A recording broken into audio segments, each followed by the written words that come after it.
Apabila mendengar nama negara Jepun, saya pasti tercetusnya di fikiran setiap individu di seantero dunia tentang kemajuan dan kecanggihan negara tersebut daripada pelbagai aspek. Salah satunya daripada aspek teknologi di mana kita dapat lihat bahawa negara Jepun sangat jauh membangun dari negara kita. Sebagai contoh, negara Jepun mempunyai kereta api berkelajuan tinggi yang boleh bergerak selaju 320 km sejam. Selain daripada mempunyai kemajuan dan kecanggihan yang dapat dilihat di negara Jepun, Jepun juga mempunyai variasi budaya dan adat yang unik, di mana hal ini dapat menarik minat ramai pihak untuk mengetahui dengan lebih mendalam tentang adat dan budaya mereka.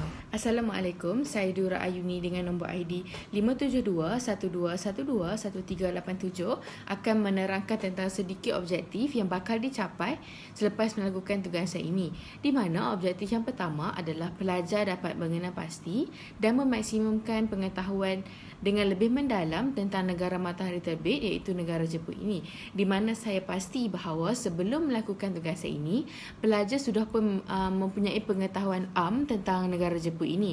Tetapi selepas melakukan tugasan ini, pelajar akan dapat lebih tahu secara detail tentang negara Jepun ini. Yang kedua, pelajar dapat menganalisis aspek politik, ekonomi, sosial dan cerita ketamwadunan yang ada di negara Jepun, di mana aspek-aspek ini adalah penting untuk pelajar membandingkan antara negara kita dan negara Jepun dan mengambil yang baik. Yang ketiga, setiap pelajar dapat mendalami tentang budaya Jepun, di mana kita semua cakna bahawa kita perlulah menghormati budaya-budaya negara lain supaya tiada isu pergaduhan yang akan timbul. Dan akhir sekali, pelajar dapat memastikan pelajar dapat mengetahui tentang teknologi dan reka cipta Jepun yang unik. Seperti yang kita tahu, Jepun adalah satu negara yang terlalu maju, menyebabkan mereka mempunyai teknologi dan reka cipta yang agak unik yang berbeza daripada negara kita. Musim yang seterusnya adalah musim luruh. Permulaan musim luruh dapat dirasai apabila waktu malam terasa lebih dingin dan jangka masa siang adalah sangat singkat. Jika pada musim bunga, semua bunga akan berkembang, lain pula pada musim luruh. Musim luruh akan terjadinya di mana daun-daun akan bertukar menjadi merah kuning yang menandakan musim luruh sudah tiba. Musim luruh biasanya bermula pada bulan November dan berakhir pada bulan Disember, di mana cuaca pada musim luruh agak sejuk dan berangin, serta hujan akan berpanjangan pada musim ini. Tambahan lagi, hujan di Jepun selalunya berlaku seharian menyebabkan banyak aktiviti yang perlu ditangguhkan. Seterusnya, saya akan menceritakan tentang latar belakang negara Jepun, di mana yang pertama saya akan menyentuh daripada sudut bendera, di mana bendera Jepun secara rasmi disebut sebagai Nishoki, yang bermaksud bendera bertanda matahari dalam bahasa Jepun. Ia juga terkenal sebagai Hinomaru yang diterjemahkan sebagai solar disk, yang menunjukkan bahawa bendera Jepun mempunyai satu lingkaran merah di tengah-tengah latar belakang segi empat putih. Cakra merah di tengah-tengah bendera mewakili Dewi Matahari Amaterasu, pengasas Jepun dan nenek moyang maharaja negara itu. Dan akhir sekali, warna putih bendera melambangkan kejujuran, integriti dan kesucian rakyat Jepun. Selain itu, saya akan menceritakan tentang bahasa yang digunakan di Jepun. Rata-rata rakyat Jepun menggunakan bahasa Jepun sebagai bahasa ibunda mereka, di mana mereka sangat bangga dengan bahasa mereka, sehingga mereka akan memberi nilai tambah dan tanggapan yang bagus terhadap pelawat ataupun rakan niaga yang mahir berbahasa Jepun. Bahasa Jepun dianggap sebagai bahasa aglunitatif yang berciri perkataan hormat yang mencerminkan unsur hierarki masyarakat Jepun. Contohnya, perkataan yang digunakan bersama rakan-rakan adalah berlainan dengan bahasa yang digunakan dengan orang yang lebih. Sekarang beralih pula ke dialek yang digunakan di Jepun. Dialek dapat diterangkan sebagai satu cara percakapan yang digunakan dalam satu daerah yang dalam negara yang berbeza. Di Jepun, dialek dikenali sebagai Hokkien dalam bahasa Jepun. Terdapat lebih kurang 100 dialek yang diguna pakai di Jepun sehingga hari ini. Namun secara rasminya, hanya 7 dialek utama yang sering diguna pakai dari hari ke hari. Misalnya, dialek Hakata, dialek Osaka, dialek Hiroshima, dialek Kyoto, dialek Nagoya, dialek Sendai dan akhir sekali dialek Hokkaido. Sekarang saya akan menceritakan sedikit tentang musim yang dialami oleh negara Jepun. Di mana kita tahu di negara Jepun terdapat 4 musim, iaitu yang pertama adalah musim bunga, musim luruh, musim sejuk dan musim panas. Untuk musim pertama saya akan menerangkan tentang musim bunga. Musim bunga di Jepun tidak lari lagi dengan imej bunga sakura, di mana bunga sakura adalah satu jenis bunga yang terkenal di Jepun, di mana terdapat ribuan pokok bunga sakura yang ditanam di sekitar Jepun. Tetapi yang menjadi tarikan utama pelancong ketika musim bunga adalah Tokyo. Pada musim bunga, bunga sakura ini akan berkembang dalam pelbagai warna, contohnya warna putih dan warna merah jambu. Musim bunga ini selalunya bermula pada akhir bulan Mac ataupun awal April dan berakhir pada bulan Mei. Untuk pengetahuan, cuaca pada musim bunga di Jepun tidaklah terlalu sejuk ataupun terlalu panas, di mana ramai pelancong mengambil peluang untuk melancong ketika musim bunga ini. Musim yang seterusnya adalah musim sejuk, di mana musim sejuk sering dikaitkan dengan salji yang memutih yang membaluti setiap kawasan. Jepun juga tidak lari dengan mengalami musim sejuk yang mungkin boleh mencapai suhu negatif. Musim sejuk biasanya bermula pada bulan Disember hingga Februari di Jepun. Di Jepun, terdapat kawasan yang akan mengalami musim salji yang tebal berbanding kawasan lain, iaitu kawasan Tohoku, Hokuriku dan Hokkaido. Kawasan ini akan mengalami salji agak tebal berbanding kawasan lain seperti di Tokyo. Musim yang seterusnya adalah musim luruh. Permulaan musim luruh dapat dirasai apabila waktu malam terasa lebih dingin dan jangka masa siang adalah sangat singkat. Jika pada musim bunga, semua bunga akan berkembang, lain pula pada musim luruh. Musim luruh akan terjadinya di mana daun-daun akan bertukar menjadi merah kuning yang menandakan musim luruh sudah tiba. Musim luruh biasanya bermula pada bulan November dan berakhir pada bulan Disember, di mana cuaca pada musim luruh agak sejuk dan berangin, serta hujan akan berpanjangan pada musim ini. Tambahan lagi, hujan di Jepun selalunya berlaku seharian menyebabkan banyak aktiviti yang perlu ditangguhkan. Akhir sekali adalah musim panas. Dari penghujung bulan Jun hingga pertengahan bulan Julai, Jepun akan mengalami musim hujan dan panas.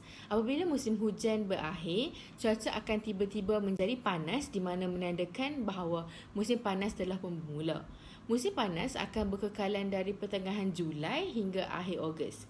Cuaca panas di Jepun mungkin menjadi terik pada hari tertentu, di mana pelancong selalu dinasihatkan supaya berpakaian agak nipis ketika musim panas kerana ia mungkin mempunyai panas yang terik dan terlampau. Sekarang saya akan memberitahu tentang asal-usul Jepun, di mana berdasarkan pembacaan saya, nama negara Jepun pada satu ketika dahulu dikenali sebagai Wakoku, tetapi akhirnya ditukar nama kepada Nihon. Banyak sejarah yang dikaitkan kepada penukaran nama Wakoku kepada Nihon ini, tetapi salah satu sejarah yang disebut-sebut dari masa ke semasa adalah sejarah tentang permaisuri Cina yang mengarahkan negara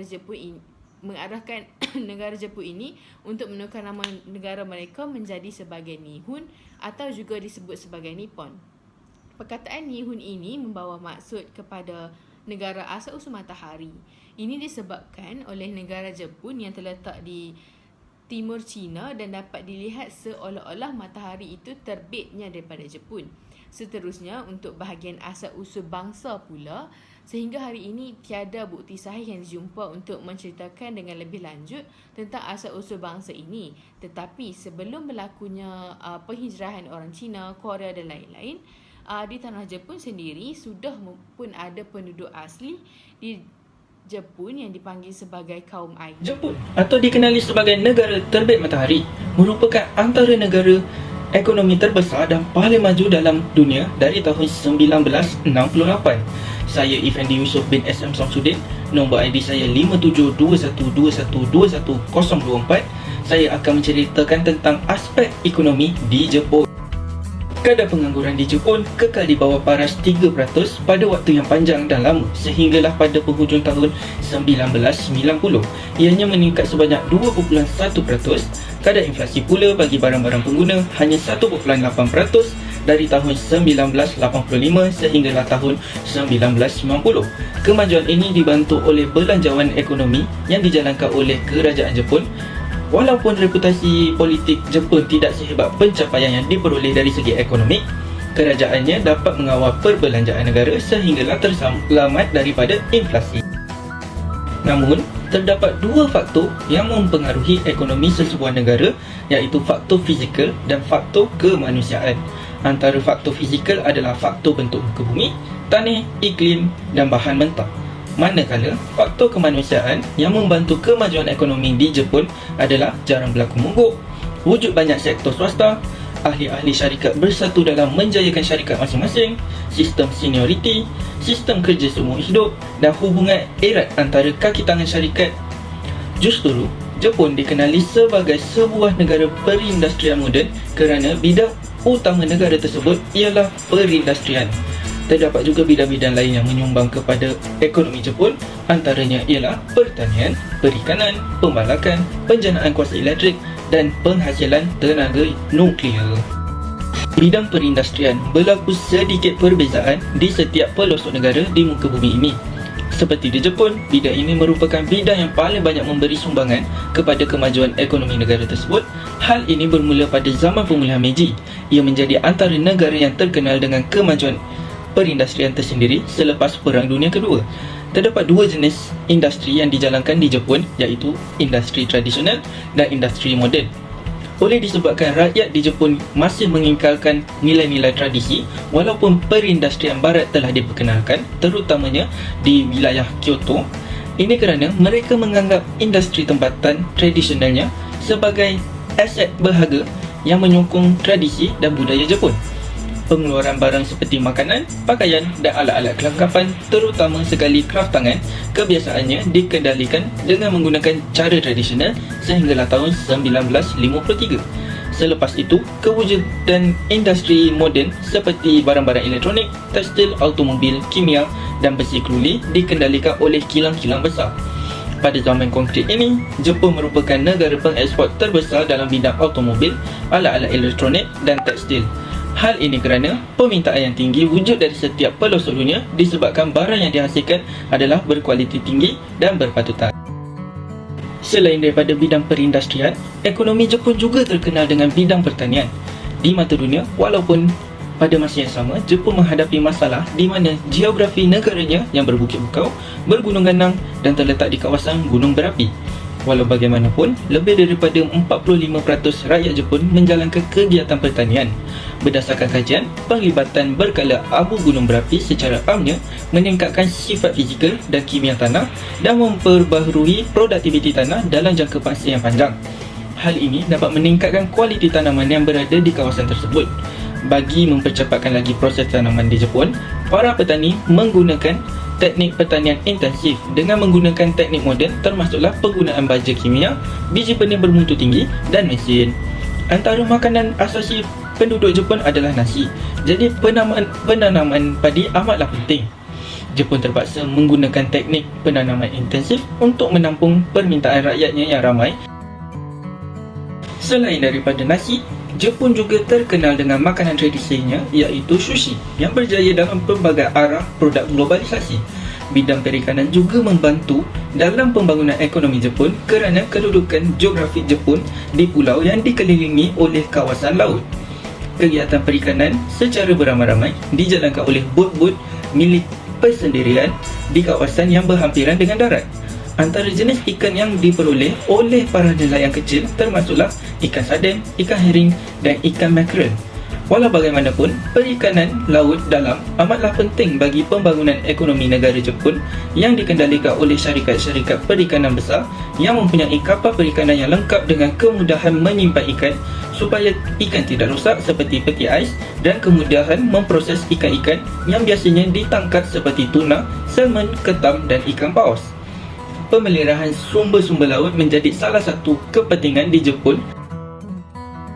Bandar Tokyo dikenali sebagai bandar metropolis terbesar di dunia kerana mempunyai pemandangan neon-neon yang pasti menggunakan banyak tenaga elektrik. Ini menunjukkan bahawa Jepun mampu mengagih dan menghasilkan tenaga elektrik yang banyak. Kemudahan elektrik di Jepun bukan sahaja terdapat di kawasan bandar, tetapi ia boleh diperolehi di seluruh negara Jepun, termasuklah di kawasan kampung yang terpencil. Bentuk muka bumi di Jepun yang bergunung ganang dan hujan yang selalu turun menyebabkan negara Jepun mampu membekalkan tenaga elektrik yang banyak. Di Jepun, terdapat banyak empangan-empangan besar yang menjadi pusat jana kuasa elektrik. Mereka sekarang menggunakan tenaga angin kerana permintaan terhadap tenaga elektrik kian meningkat dengan adanya pelbagai jenis gadget dalam perubahan zaman bagi keperluan isi rumah di Jepun. Pembangunan teknologi nuklear di Jepun telah dijalankan berdasarkan Akta Atomic Energy Basic Act yang berkuat kuasa pada tahun 1955. Pembangunan teknologi nuklear adalah terhad atas tujuan untuk memastikan keselamatan negara. Kini, teknologi untuk penyelidikan tenaga nuklear dihantar kepada negara membangun. Langkah pertama dalam keselamatan tenaga nuklear akan dipertingkatkan berdasarkan pengajaran yang berlaku di mana terdapat kemalangan di TEPCO Fukushima Daiichi NPS. Atomic Energy Commission (AEC) bertanggungjawab memastikan bahawa tenaga nuklear yang terhasil digunakan kepada perkara-perkara yang mendatangkan faedah. Oleh itu, mereka yang bertanggungjawab sentiasa menjalankan penyelidikan yang teliti demi mengetahui akan kegunaan baru bagi tenaga nuklear yang dapat mengubah cara hidup, seperti penggunaan tenaga nuklear dalam memajukan pertanian, perubatan dan pengawitan makanan. Hutan di Jepun mengelilingi hampir 70% daripada kawasan di negara ini. Berdasarkan kajian, hutan membekalkan Jepun dengan kayu kayan walaupun bentuk muka bumi di negara ini kebanyakannya berbukit bukau. Forest Owner Association (FOAs) mampu menyelesaikan masalah tersebut dengan melaksanakan pengurusan pembalakan dan penanaman semula serta peroleh bantuan daripada subsidi kerajaan Jepun bagi kerja-kerja pembinaan, menghasilkan pupa dan sebagai bahan bakar iaitu arang. Walaupun Jepun kini lebih menggunakan seni bina yang lebih moden iaitu dengan menggunakan konkrit dan keludi, bahan utama yang digunakan kebanyakannya daripada kayu. Oleh itu, sistem pengagihan kayu diusahakan oleh kerajaan dan sektor swasta bagi memenuhi keperluan negara tersebut. Itu sahaja daripada saya. Terima kasih. Assalamualaikum, nama saya Nur Farhana binti Ahmad Maulana. Saya akan menerangkan serba sedikit tentang aspek sosial di negara Jepun. Peradaban sangat diberatkan oleh masyarakat Jepun, tidak kira muda maupun tua. Bagi mereka, masyarakat yang beradab akan wujud setelah mencapai kriteria-kriteria tertentu seperti faktor kawasan yang mempunyai sumber makanan, minuman serta tempat tinggal. Faktor ini dapat membantu sesebuah masyarakat di Jepun mengekalkan kehidupan seharian mereka dengan lebih baik. Terdapat beberapa ciri-ciri masyarakat beretika di negara Jepun. Yang pertama adalah rajin dan bekerja keras. Di negara Jepun, masyarakat mereka juga sangat terkenal dengan kerajinan mereka sewaktu bekerja. Waktu pekerjaan di negara itu ialah 2,450 jam per tahun dan itu adalah satu nilai yang sangat tinggi. Sebagai contoh, seorang rakyat Jepun mampu menghasilkan sebuah kereta yang kebiasaannya memerlukan 47 hari untuk disiapkan. Akan tetapi, mereka hanya memerlukan 9 hari sahaja untuk menyiapkan sebuah kereta yang mempunyai nilai yang sama. Tambahan lagi, pekerjaan yang dilakukan oleh seorang rakyat Jepun bersamaan dengan 6 orang pekerja biasa. Selain daripada itu juga, masyarakat Jepun akan memandang serong kepada pekerja mereka oleh kerana pekerja tersebut pulang awal dari tempat kerja dan secara tidak langsung ia akan dianggap sebagai kelakuan yang sangat biadab. Yang kedua adalah perasaan malu rakyat Jepun. Perasaan malu didatangi dengan pelbagai bentuk dalam kalangan masyarakat Jepun. Sebagai contoh, mereka yang sedang menggunakan jalan raya tidak akan memotong pemandu lain dan sanggup menunggu walaupun dengan keadaan jalan raya yang sesak. Ini hanya disebabkan tidak mahu melanggar peraturan dan undang-undang negara mereka sendiri. Bagi masyarakat Jepun, Perkara tersebut sekaligus dapat mencemarkan persekitaran sekeliling serta menyusahkan pengguna jalan raya yang lain. Yang ketiga adalah hidup bersederhana. Hidup bersederhana amat digalakkan dalam kehidupan seharian kita, lebih-lebih lagi ajaran Islam sendiri menggalakkan kita hidup secara sederhana dan tidak terlalu mewah dalam perbelanjaan seperti membeli belah di pasar raya dan pusat membeli belah. Tambahan lagi, rakyat Jepun akan mula membeli belah pada jam 7.30 malam kerana pada waktu tersebut, pusat membeli belah akan membuat promosi di mana mereka menawarkan separuh harga setiap barangan. Tambahan lagi, pusat membeli belah akan ditutup pada jam 8 malam dan masyarakat hanya diberi 30 minit sahaja untuk membeli barangan harian. Ini dapat dibuktikan begitu produktifnya masyarakat Jepun dalam menghargai masa dan berjimat dalam pembelanjaan. Yang keempat adalah menepati masa dan bertimbang rasa. Masyarakat negara mereka amat menghargai masa walaupun sesaat dan ini dapat membuktikan bahawa masyarakat Jepun tidak melakukan perkara yang sia-sia serta jadual harian mereka sangat produktif. Sebagai contoh, servis kereta api di Jepun hanya terlambat 1 minit, pemandu kereta tersebut akan berjumpa setiap penumpang dan memberi permohonan maaf kerana telah mensia-siakan masa mereka. Pekerja tersebut juga akan memberi slip kepada penumpang di mana slip itu akan menerangkan penyebab mereka lambat. Yang kelima adalah berdikari. Rakyat di negara Jepun telah diajar untuk berdikari sejak mereka masih kecil lagi, seperti di peringkat tadika dan sekolah rendah.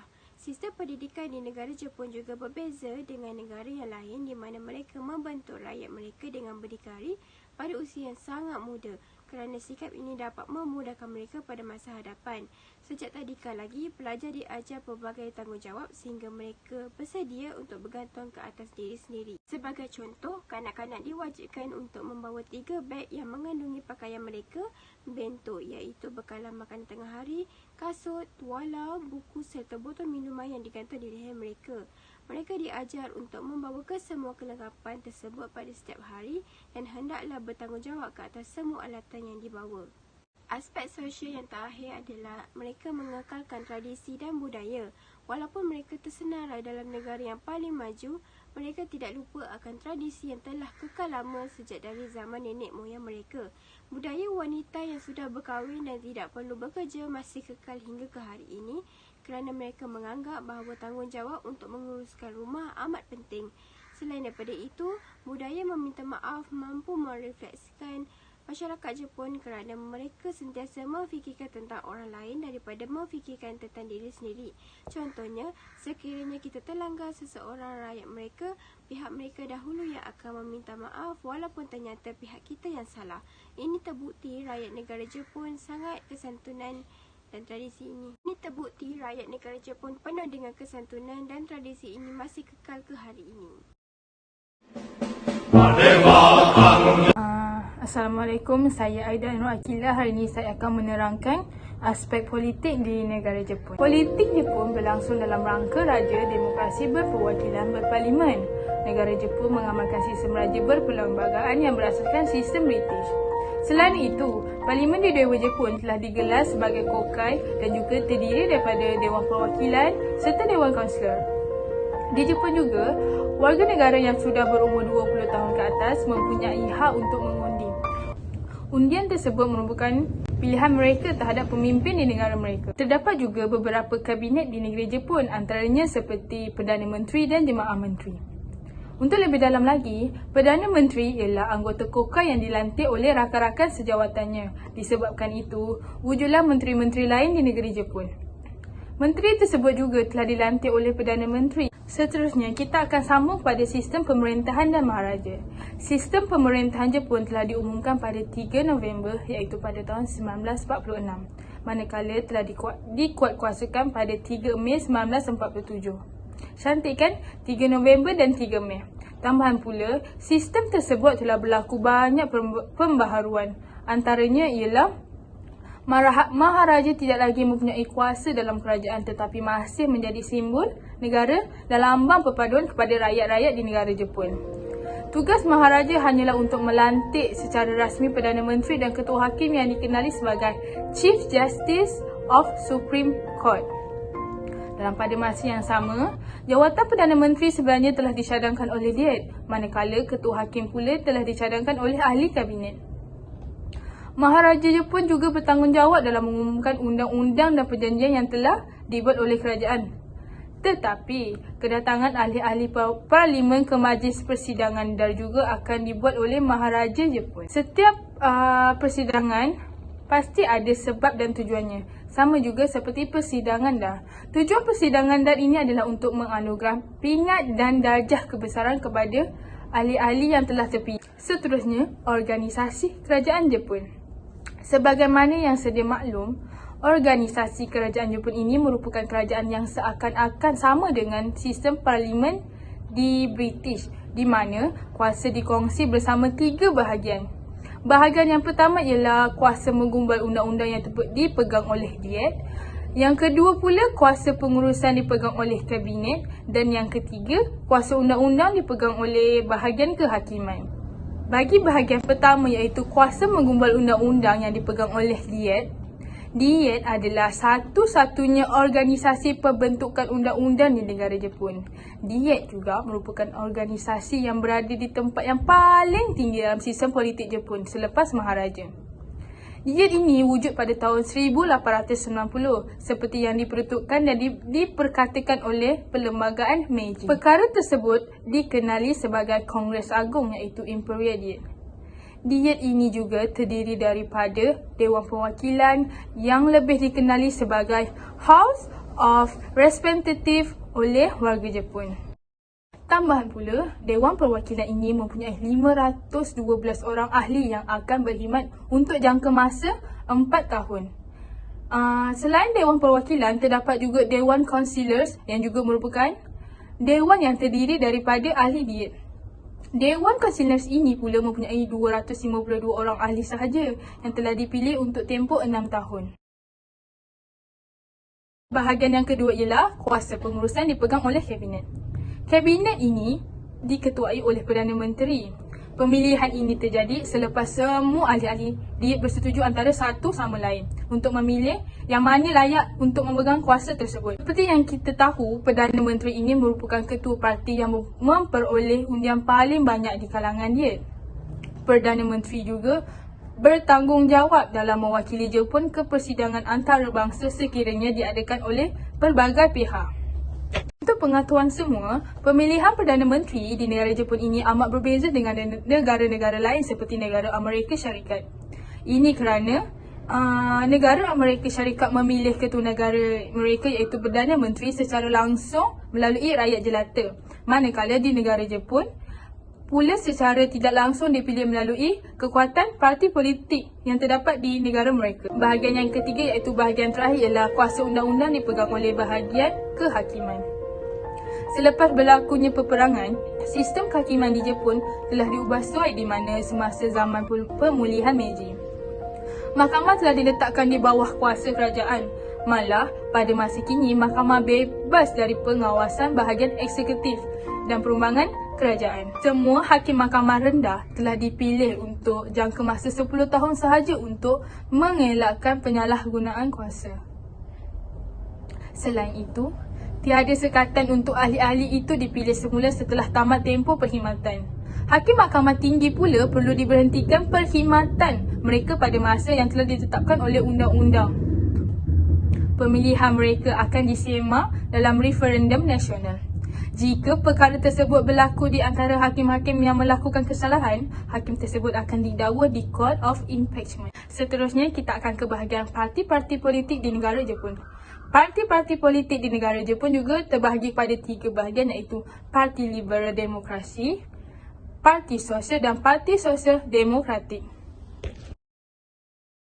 Bagi Parti Liberal Demokratik, pada tahun 15 November 1955, parti tersebut telah ditubuhkan. Parti ini juga telah membawa negara Jepun ke arah kemakmuran dan perkembangan pembangunan ekonomi. Bagi parti yang kedua ialah Parti Sosialis. Tujuan Parti Sosialis diwujudkan adalah untuk membentuk masyarakat Jepun supaya lebih kepada bentuk sosialis. Perkara ini dilakukan melalui revolusi yang aman dan damai kepada rakyat. Ia juga merupakan parti yang menentang perjanjian kerjasama Jepun, Amerika, dan mereka juga telah mendesak tentera darat Amerika supaya keluar dari Jepun. Parti Sosialis ini juga telah menutup pangkalan tentera Jepun agar tidak dimasuki oleh tentera Amerika. Tak dapat dinafikan bahawa parti ini telah mencipta dan mewujudkan masyarakat Jepun menjadi masyarakat yang beradab, berakhlak dan bersopan santun antara satu sama lain. Parti yang terakhir pula ialah Parti Sosialis Demokratik. Parti ini pula dibentuk pada Januari tahun 1960. Parti ini dibentuk oleh kumpulan yang keluar dari Parti Sosialis pada tahun yang lalu. Ia menggunakan slogan Wakari Yasu Seiji yang bermaksud politik yang mudah untuk difahami oleh masyarakat. Yang bagusnya parti ini tidak bergantung kepada parti-parti yang lain. Jadi ini telah menunjukkan bahawa parti ini mampu mengubah politik negara mereka ke arah kemajuan pada masa akan datang. Dan mereka juga sudah buktikan. Ini saja daripada saya untuk menerangkan aspek politik di negara Jepun. Seterusnya saya akan pass kepada next presenter. Terima kasih.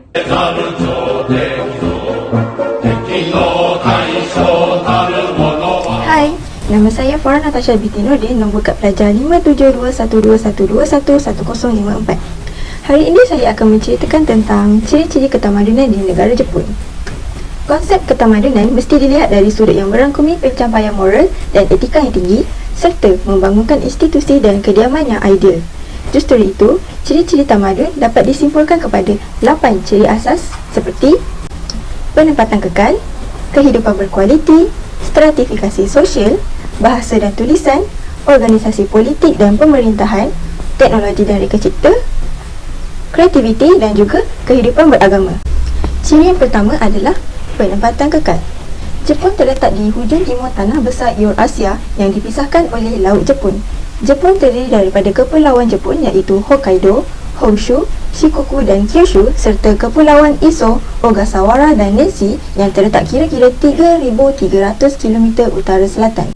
Jepun dianggap sebagai tanah pulau-pulau kecil, tetapi fakta menunjukkan bahawa kepulauan Honshu meliputi kawasan seluas kira-kira 23,000 km persegi dan merupakan pulau ke-7 terbesar di dunia. Seluruh wilayah Jepun hampir serupa dengan Jerman, memandangkan sekitar 70% negara Jepun dikelilingi oleh pegunungan. Penduduk membina penempatan lebih tertumpu kepada lembah dan kawasan pantai. Kawasan ini juga mempunyai banyak pantai terpencil dan menenangkan. Ciri yang kedua ialah kehidupan berkualiti. Negara Jepun adalah sebuah negara yang terkenal dengan teknologi canggih dan komuniti rakyat yang mengamalkan disiplin demi membangunkan negara tersebut. Budaya kerja yang tinggi yang diamalkan oleh masyarakat Jepun harus dicontohi kerana masyarakat Jepun sendiri mengamalkan etika dan disiplin kerja yang tinggi. Kerana pada zaman pasca perang, masyarakat Jepun cuba bangkit semula selepas pengeboman Nagasaki dan Hiroshima. Ia telah berkembang setakat ini, namun budaya kerja yang tinggi ini masih sebati dalam masyarakat Jepun sendiri. Salah satu budaya kerja dalam masyarakat Jepun ialah mereka bekerja keras pada waktu bekerja. Mereka mengambil kerja serius dan hanya berehat pada waktu yang telah ditetapkan sahaja. Mereka akan menumpukan sepenuhnya pada kerja mereka dan tidak akan membuang masa dengan bersembang atau bersantai ketika waktu bekerja. Masyarakat Jepun juga mengamalkan budaya menghormati orang lain. Amalan mengucap selamat dan tunduk hormat kepada kawan atau tetamu telah menjadi satu kewajipan dalam masyarakat Jepun. Di Jepun, tidak cukup dengan hanya memanggil seseorang dengan nama. Gelaran san adalah tanda penghormatan kepada salah seorang daripada mereka. Gelaran kun digunakan dalam penghormatan yang tidak rasmi untuk gelaran san. Penggunaan biasa gelaran kun adalah bermaksud kawan. Gelaran chan pula sering digunakan untuk merujuk kepada kanak-kanak, saudara perempuan, orang tersayang dan kawan yang paling rapat. Gelaran sama adalah versi penghormatan tertinggi iaitu Tuhan atau mulia. Gelaran ini juga digunakan untuk merujuk kepada raja dan Tuhan. Gelaran senpai digunakan ketika menyapa rakan sekelas atau rakan sekolah yang lebih tua daripadanya, manakala gelaran kohai adalah bertentangan dengan gelaran senpai.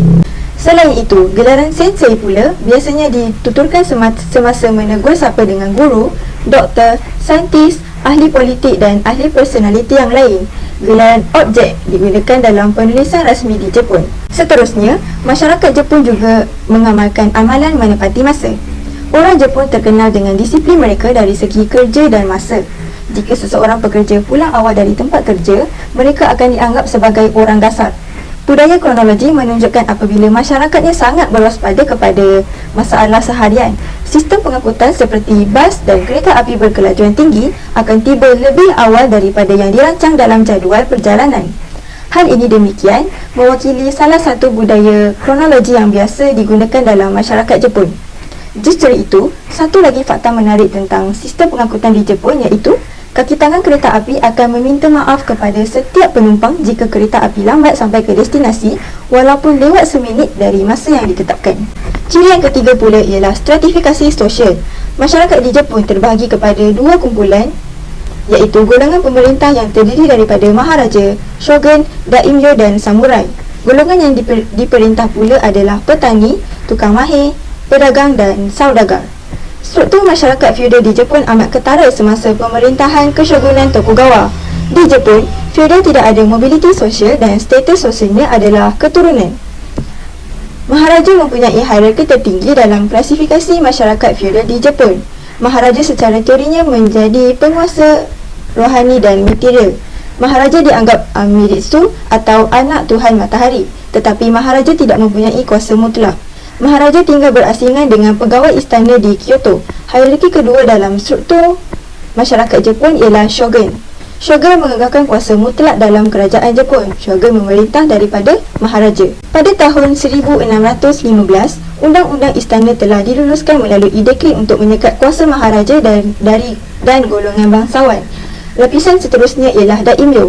Daimyo memiliki tanah dan diberi kawasan untuk pentadbiran. Daimyo dibahagikan kepada tiga bahagian iaitu daimyo fudai, shogun membantu dan mendapat tempat di bahagian tengah dan utara Honshu. Daimyo Chimpan mempunyai hubungan dengan kerajaan shogun dan mengawal daimyo Tozama yang sering menentang kerajaan shogun. Golongan samurai menduduki lapisan terakhir kelas pemerintah. Samurai ialah pahlawan yang mengawal kedudukan tiang dan mempertahankan bumi. Tiada mobiliti sosial dalam persekitaran samurai. Di bawah pemerintah, petani menduduki golongan teratas kerana mereka menyediakan beras untuk golongan atasan dan juga membayar cukai yang paling tinggi. Tukang mahir dihormati kerana keperluan membuat alat pedang berbanding penyaga yang tidak dianggap dalam menyumbang kepada masyarakat Jepun. Golongan ini yang dikenali sebagai chonin mempunyai hierarki yang paling rendah kerana struktur feudal masyarakat Jepun disebabkan oleh kegiatan ekonomi perdagangan luar yang dianggap masyarakat feudal Jepun tidak bertamadun. Sistem feudal di Jepun merupakan satu cara hidup yang merangkumi aspek politik, ekonomi dan sosial. Sistem feudal ini berubah apabila Maharaja Meiji memulakan dasar memodernkan Jepun secara menyeluruh sambil menghapuskan pengaruh daimyo dan samurai. Ciri yang keempat ialah bahasa dan tulisan. Lebih daripada 99% orang Jepun berbahasa Jepun sebagai bahasa pertama mereka. Bahasa Jepun adalah bahasa pertuturan yang dicirikan oleh kata-kata hormat yang mencerminkan unsur-unsur hierarki sosial dalam masyarakat Jepun. Angka Arab juga digunakan dalam bahasa Jepun. Bahasa Ryukyu yang merupakan sebahagian daripada keluarga bahasa Jepun dituturkan oleh orang asli Okinawa, tetapi tidak banyak yang diwarisi sejak zaman kanak-kanaknya. Penggunaan tulisan di Jepun terbahagi kepada tiga iaitu hiragana, katakana dan kanji. Ketiga-tiga tulisan ini digunakan serentak dalam semua kitab harian masyarakat Jepun mengikut makna dan perkataan yang digunakan. Hiragana ialah skrip utama dalam bahasa Jepun. Ini diikuti dengan tulisan katakana yang digunakan semasa mengambil kata pinjaman daripada bahasa asing. Kanji pula ialah sistem tulisan Cina yang berasal dari sistem tulisan asal hiragana dan katakana. Masyarakat Jepun mesti menguasai ketiga-tiga bentuk penulisan ini untuk menguasai tulisan Jepun, termasuklah semua warga asing yang ingin mempelajari bahasa Jepun. Menariknya, tulisan kanji ialah walaupun bunyinya berbeza, makna dan maksudnya hampir sama dengan bahasa Cina. Dengan kepelbagaian sistem tulisan Jepun ini, sistem tulisan Jepun adalah unik kerana ia mempunyai tiga bentuk yang berbeza tetapi sebutan yang sama. Dengan kata lain, menghafal perkataan teks ini sangat penting dalam pembelajaran bahasa Jepun. Ciri yang kelima ialah organisasi politik dan pemerintahan. Kuasa politik terbahagi kepada tiga bahagian kerajaan iaitu kuasa menggubal undang-undang yang diuruskan oleh Diet, kuasa pengurusan diuruskan oleh kabinet dan kuasa undang-undang diuruskan oleh bahagian kehakiman. Diet adalah standard tertinggi. Ia terdiri daripada Dewan Rakyat dan Dewan Ahli Majlis. Majlis Perwakilan mempunyai kuasa yang lebih besar daripada Majlis Penasihat. Dewan Rakyat mempunyai kuasa untuk meluluskan kes-kes yang ditolak oleh Dewan Rakyat dan kemudian mengisytiharkannya kepada keputusan rejim. Selain itu, Dewan Rakyat mempunyai kuasa untuk menyuarakan keraguan terhadap pergerakan Kabinet. Dalam kes ini, Kabinet perlu meletakkan jawatan dan Dewan Rakyat akan dibubarkan. Perdana Menteri mempengerusikan Kabinet dan dipilih oleh anggota rejim. Perdana Menteri adalah pemimpin parti dengan undi terbanyak. Beliau juga bertanggungjawab mewakili Jepun di persidangan antarabangsa. Berbeza dengan Presiden Amerika Syarikat, Perdana Menteri Jepun tidak dipilih secara langsung oleh rakyat tetapi secara tidak langsung melalui kuasa parti politik. Selepas perang, sistem perundangan Jepun telah diperbaharui. Sebelum itu, mahkamah berada di bawah kawalan negara semasa pemulihan Meiji. Tetapi, mahkamah kini tidak mempunyai cabang eksekutif dalam perundangan negeri. Bagi mengelakkan penyalahgunaan kuasa, semua hakim bawahan hanya dipilih selama 10 tahun. Tetapi pemilihan semula mereka selepas satu penggal tidak dihadkan. Sementara itu, Hakim Mahkamah Agung telah diminta untuk bersara dalam tarikh akhir berkanun. Jika hakim melakukan jenayah, dia dibawa ke muka pengadilan oleh hakim yang menyoal siasat. Mahkamah Agung terdiri daripada seorang pengerusi dan dibantu oleh hakim-hakim yang lain. Pengerusi badan kehakiman dicalonkan oleh Kabinet dan dipilih oleh Maharaja, manakala hakim-hakim yang lain dipilih oleh Kabinet. Hakim menengah dipilih oleh Kabinet daripada kalangan mereka yang dilantik oleh Mahkamah Agung. Ciri yang keenam, teknologi dan reka cipta. Jepun merupakan sebuah negara yang terkenal dengan perkembangan teknologinya. Negara matahari terbit ini, melalui perkembangan teknologinya, boleh memberi impak yang besar kepada seluruh dunia termasuk negara Malaysia. Negara Jepun juga kini terkenal dengan ciptaan yang unik dan pelik. Contoh teknologi yang canggih di Jepun pada zaman ini iaitu kereta api berkelajuan tinggi. Shinkansen adalah salah satu teknologi terbesar di Jepun dengan kelajuan tertinggi 320 km sejam. Impian Malaysia untuk memandu Shinkansen tanpa perlu ke Jepun akan menjadi kenyataan sekiranya Jepun menerima tawaran dan memenangi bidaan projek HSR. Negara Jepun juga telah mencipta Cyberdyne Exoskeleton.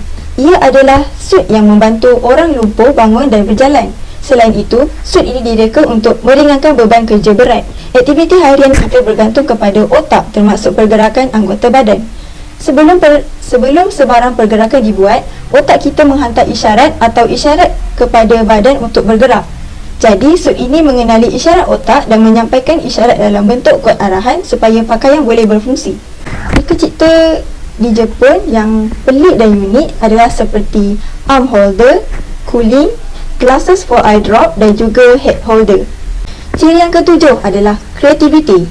Rakyat Jepun amat menyedari kepentingan warisan nenek moyang mereka dan hubungan dengan tanah besar Asia, walaupun pada hakikatnya mereka tinggal sebagai sebuah kepulauan yang berasingan. Contoh hasil seni di Jepun ialah cetakan blok kayu Jepun atau dikenali sebagai ukiyo-e. Perkataan ukiyo berasal daripada perkataan Buddha yang bermaksud dunia yang menyedihkan. Aspek yang diwakili oleh ukiyo-e ialah tentang dunia yang terapung, merujuk kepada emosi dan kebebasan yang tidak kekal dan tidak boleh binasa. Huruf E bermaksud gambar atau lukisan, nampaknya terpencil dari dunia luar. Ukiyo-e menceritakan sejarah yang kaya pada zaman Edo di bawah pemerintahan shogun. Ciri ketamadunan negara Jepun yang terakhir ialah kehidupan beragama. Masyarakat Jepun tidak lagi bimbang tentang kepentingan agama dalam kehidupan seharian. Majoriti penduduknya beragama Buddha dan Shinto. Namun, terdapat juga warga Jepun yang beragama Kristian. Boleh dikatakan ramai orang Jepun kurang pengetahuan agama kerana cara hidup moden mereka berorientasikan dunia. Tetapi sejak kedatangan Islam di Jepun, mereka telah mengisi hati dan melengkapkan kehidupan mereka dengan memeluk Islam secara terbuka tanpa paksaan. Islam mula diperkenalkan kepada orang Jepun pada tahun 1877 dan telah diterjemahkan ke dalam bahasa Jepun pada tahun yang sama berserta dengan kehidupan Nabi Muhammad. Ini dapat membantu para cendekiawan Jepun memahami Islam. Apabila Turki Utsmaniyah menghantar kapal bernama Etrugul ke negara Jepun pada tahun 1890 dengan tujuan menjalinkan hubungan diplomatik dan memperkenalkan kedua-dua orang Islam dan Jepun. Muslim Jepun yang pertama di negara Jepun iaitu Mitsutaro Takaoka yang memeluk Islam pada tahun 1909 selepas menunaikan haji, namanya ditukar kepada Omar Yamaoka, manakala Bunpachiro Ariga pergi ke India untuk berdagang lalu memeluk Islam di bawah pengaruh orang Islam tempatan, namanya ditukar kepada Ahmad Ariga. Agama Islam telah tersebar di negara Jepun melalui dua cara, iaitu perkahwinan dan dakwah. Melalui perkahwinan, terdapat ramai orang Islam asing di Jepun, iaitu kebanyakannya lelaki yang telah berkahwin dengan wanita tempatan dan menggalakkan mereka memeluk Islam.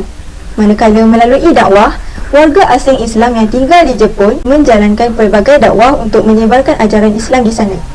Dengan pembentukan masyarakat Islam yang kecil ini, banyak masjid telah dibina. Masjid Kobe, iaitu dibina pada tahun 1935, merupakan satu-satunya masjid di Jepun yang pertama, sehingga Masjid Tokyo dibina pada tahun 1938. Ini kerana masyarakat Islam di Jepun tidak mengambil berat tentang pembinaan masjid. Tiada seorang pun daripada mereka yang menjadi imam pada masa itu. Assalamualaikum, konnichiwa. Nama saya Ayu Nadira binti Zulhazmi. Nombor pelajar saya 5721212147. Hari ini saya akan menerangkan tentang budaya di negara Jepun. Kebanyakan negara mengenali negara Jepun sebagai negara yang termaju di dunia. Tetapi, negara Jepun juga merupakan negara yang kaya dengan budaya dan adat resam. Terdapat 4 aspek budaya yang unik dan menarik tetapi tidak diketahui umum oleh masyarakat luar kerana masih kurang pendedahan tentang keunikan budaya tersebut.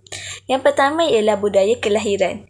Menurut kepercayaan masyarakat Jepun, iaitu lebih khusus di wilayah Nae, bahawa seorang isteri harus pulang ke rumah ibu bapanya untuk melahirkan anak. Tetapi adat ini merupakan adat purba pada zaman dahulu dan sudah tidak dipraktiskan dalam kehidupan kini. Aspek kebudayaan yang kedua ialah budaya perkahwinan. Jika perkahwinan melibatkan orang tengah, maka pihak pengantin perempuan dikehendaki untuk menyediakan hantaran kepada pihak pengantin lelaki. Tetapi pada zaman sekarang sudah tidak lagi mengamalkan budaya perkahwinan dahulu. Perkahwinan Jepun yang moden jauh berbeza dari perkahwinan dahulu, tetapi keasliannya masih dikekalkan. Kini di Jepun, perkahwinan Barat dan Shinto adalah yang paling popular di Jepun.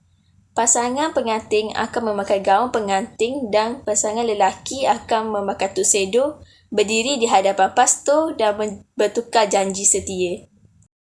Aspek yang seterusnya ialah budaya kematian. Menurut budaya Jepun, sekiranya seseorang itu mempunyai jasa yang lebih besar daripada orang lain, batu nisan beliau akan dibina lebih besar sebagai tanda menghormati dan mengingati jasa beliau. Batu nisan tersebut juga ditanda dengan nama-nama yang ditulis menggunakan dakwah hitam. Oleh kerana ia dikaitkan dengan kubur, maka nama seseorang ditulis menggunakan dakwah merah tidak sesuai digunakan kerana membawa maksud bernasib malang. Aspek kebudayaan yang terakhir ialah budaya perayaan, di mana perayaan utama di negara matahari terbit ini adalah perayaan Tahun Baru Jepun yang diraihkan dengan pertunjukan bunga api secara besar-besaran. Perayaan ini disambut pada 1 Januari hingga 3 Januari setiap tahun. Istimewanya perayaan ini, pada 29 Disember, pejabat serta syarikat-syarikat akan ditutup. Rumah-rumah akan dibersihkan dan dihiasi dengan pokok pen dan buluh sebagai lambang keabadian. Pada malam Tahun Baru, semua ahli keluarga berkumpul dan menikmati mi soba untuk mendapatkan kesihatan yang baik. Seterusnya adalah adat masyarakat Jepun. Adat yang pertama ialah bersopan santun dan adat harian. Bersopan santun turut penting bagi golongan atasan ketika urus niaga sedang dijalankan mahupun ketika majlis besar yang melibatkan peringkat internasional. Hal ini demikian kerana kesopanan mencerminkan perwatakan dan identiti sebuah masyarakat yang tinggi nilai adatnya. Terdapat banyak adat harian yang diamalkan oleh masyarakat Jepun dan perkara ini sudah menjadi tabiat mereka kerana dididik sejak dari kecil mengenai adat yang perlu dilakukan setiap hari. Antara adat yang menjadi rutin harian ialah adat berpakaian, berbudi bahasa ketika berhubung antara satu sama lain dan kelakuan menunduk kepala sebagai tanda menghormati seseorang apabila bertemu dengan orang lain tanpa mengira peringkat umur.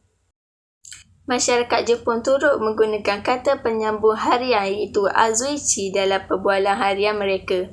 Azuichi adalah sebahagian daripada etika perbualan, iaitu kata-kata yang menunjukkan kita sedang memberi perhatian dan minat terhadap topik yang sedang dibincangkan. Antara contoh azuichi adalah hontoni, yang membawa maksud betulkah.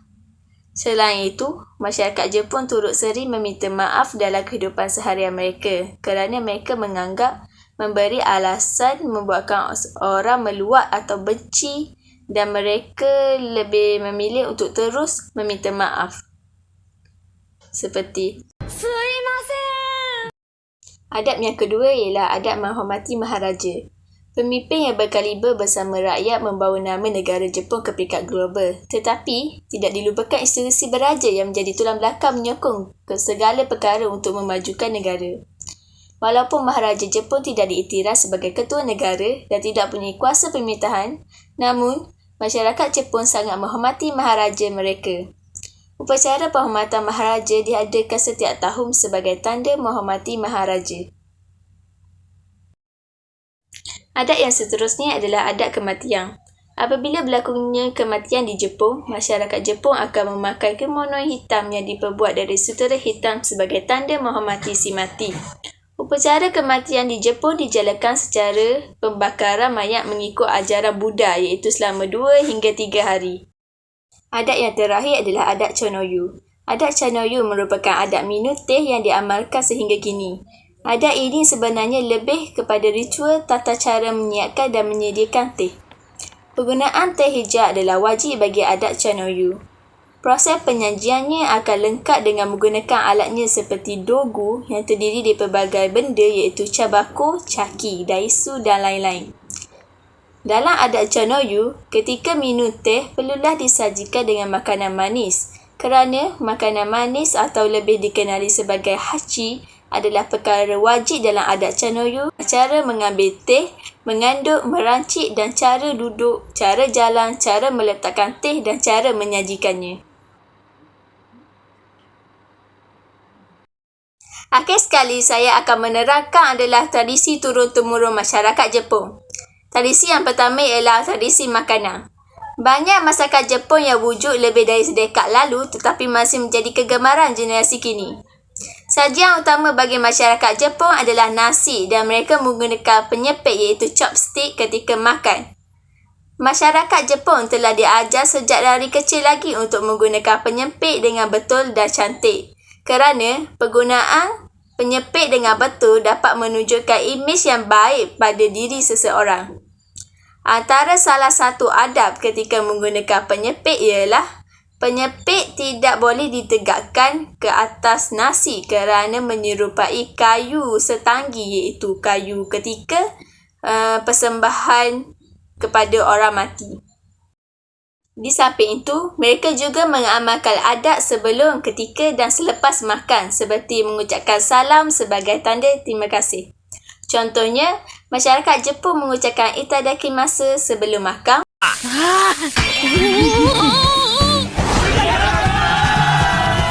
Mereka juga tegas tidak meletakkan siku di atas meja sambil makan kerana mereka boleh dianggap tidak beradab.